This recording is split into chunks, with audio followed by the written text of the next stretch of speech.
मैं Jabeen, welcome to एक recipe. आज हम बनाने जा रहे हैं मैक एंड चीज। Every kid in every house love that dish, और विद द ट्विस्ट अगर हो तो और क्या बात है। तो मैक एंड चीज with the twist, let's go. तो हमारी सारी कुकिंग यहाँ पर होगी, इसलिए हम अपने सारे साजो सामान के साथ यहाँ पे रेडी हैं। हमारे दोनों चूल्हे जलेंगे और दोनों चूल्हों पे जल्दी जल्दी काम होगा। क्विक डिश है, जल्दी से बनाएंगे और जल्दी से एंजॉय करेंगे। चलें। तो हमारी यहाँ पे देगची है जिसमें हम ground beef 1 pound regular ground beef है, ये मैं डाल रही हूँ। और हमने ये मेक श्योर करना है कि आपकी देगची बहुत ज़्यादा गर्म ना हो, क्योंकि जब देगची बहुत गर्म होगी और चूँकि हमने कोई ऑयल नहीं डाला है तो सारा कीमा जो है वो चिपक जाएगा।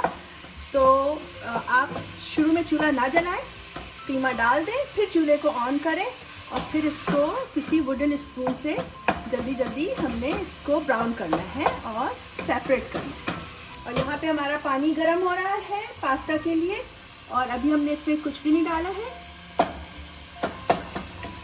ब्राउनिंग जो है वो थोड़ी हाई हीट पर करते हैं, क्योंकि हमें बहुत ज़्यादा पानी नहीं निकलने देना है इसमें से, कीमे में से ना।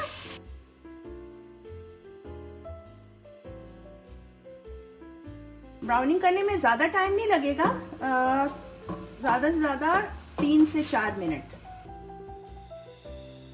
ये देखें यहाँ पे सेपरेट हो गया है। अब यहाँ पे जो टाइम आया है, यहाँ पे हम अपने थोड़े से स्पाइसेस ऐड करते हैं। 1 टीस्पून भर के crush red chilli, yes. 1 teaspoon हमारा onion powder, 1 teaspoon garlic powder, 1.5 teaspoon salt डाला है। Last but not least 1 chicken cube. हमने कीमे में कोई ऑयल या घी या किसी किस्म का बटर यूज़ नहीं किया, लेकिन चूँकि ये रेगुलर कीमा है और इसमें फैट होता है इसका अपना, तो ये देखें ऑयल हमारा निकल आया है और हमारा कीमा अच्छे से ब्राउन हो गया है। तो अब इसको निकालते हैं किसी बर्तन में, और अपनी इसी बर्तन में हम अब चीज़ बनाएंगे। तो हमारी वही देगची है जिसमें अभी हमने कीमा ब्राउन किया है, इसको धोने की ज़रूरत नहीं है क्योंकि इसी में हम सॉस बनाएंगे। ये जो ऑल ब्राउनिंग गुडनेस है ना, we don't want to waste it. तो यहाँ पे मैं 1/4 कप बटर डाल रही हूँ, 1/4 कप ही ऑल पर्पस फ्लावर डाल रही हूँ। अच्छा, रेशो जो है इसका इक्वल होना चाहिए, बटर और ऑल पर्पस फ्लावर का जो है वो रेशो इक्वल होना चाहिए। हमें ब्राउन नहीं करना आटे को, लाइक 30 सेकेंड टू 50 सेकेंड हमने इसको स्लो आंच पे ज़रा सा विस्क के ज़रिए थोड़ा सा मिक्स करना है। That's good enough। और अब इसमें हम ये डालेंगे, मेरे पास 2% मिल्क था तो मैं वो यूज़ कर रही हूँ। आपके पास अगर रेगुलर मिल्क है तो भी आप यूज़ कर सकते हैं, जो भी मिल्क हो यूज़ किया जा सकता है। रूम पे टेम्परेचर पे मैंने मिल्क को लाने की कोशिश की है, लेकिन स्टिल कोल्ड, इसलिए कि ताकि जल्दी से हमारी सॉस गाढ़ी हो जाए। ये डाला इसमें, और हमारी कंसिस्टेंसी पे डिपेंड करता है कि हमें कैसी कंसिस्टेंसी चाहिए, तो we can always add more.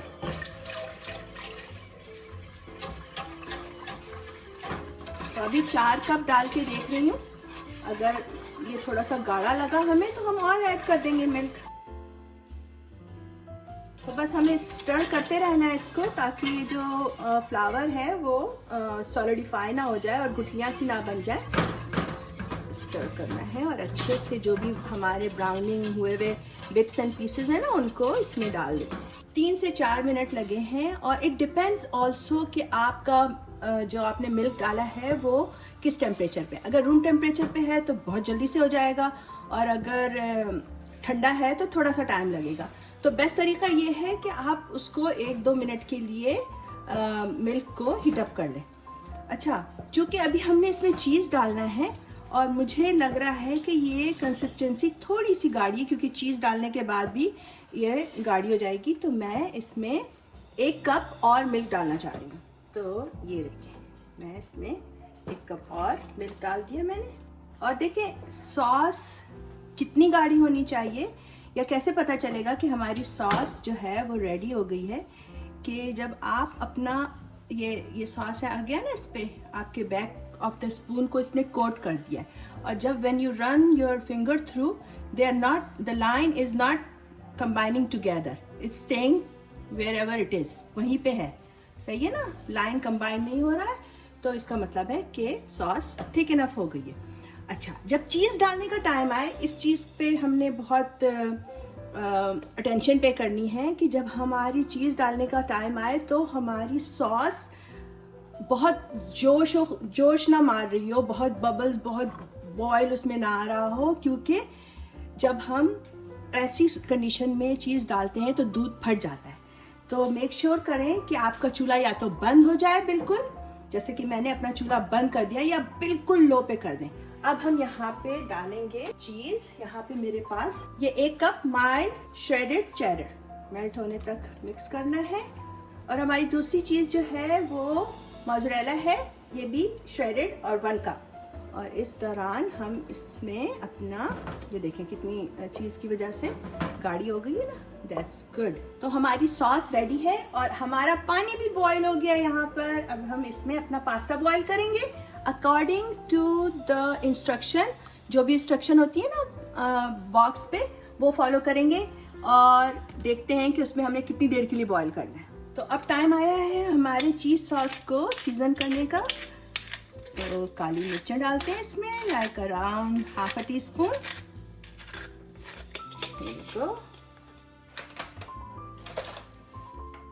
Salt 1 tablespoon.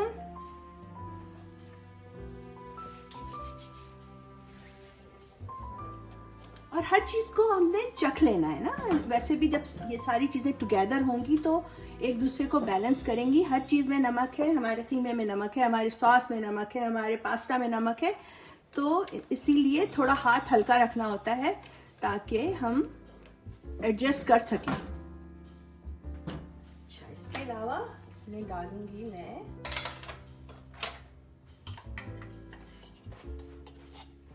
ये पेपरिका है, स्मोक पेपरिका है। और doesn't have to be smoke. अगर आप के पास स्मोक पेपरिका नहीं है तो रेगुलर पेपरिका भी डाल सकते हैं।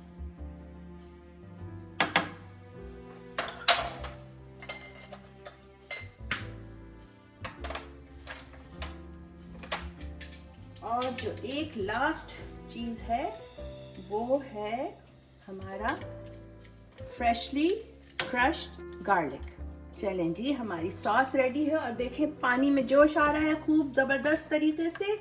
तो सॉस को करते हैं अलग और पास्ता को करते हैं बॉईल।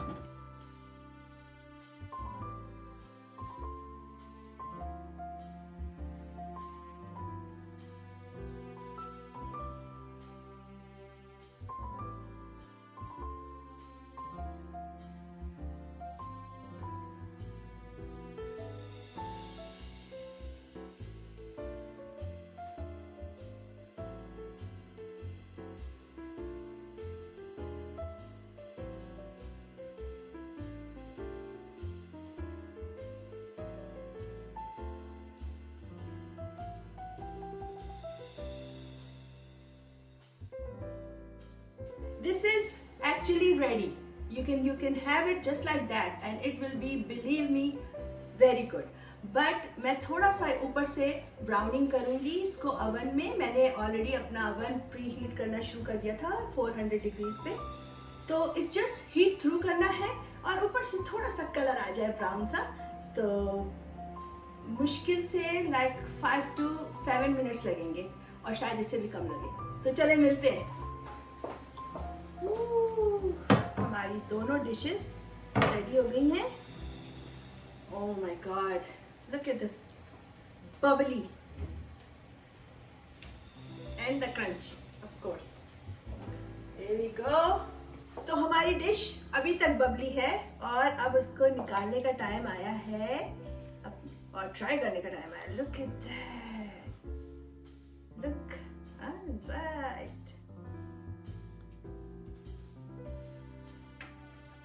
मसला ये है कि बहुत गर्म है। चलिए जनाब फिर भी ट्राई करते हैं।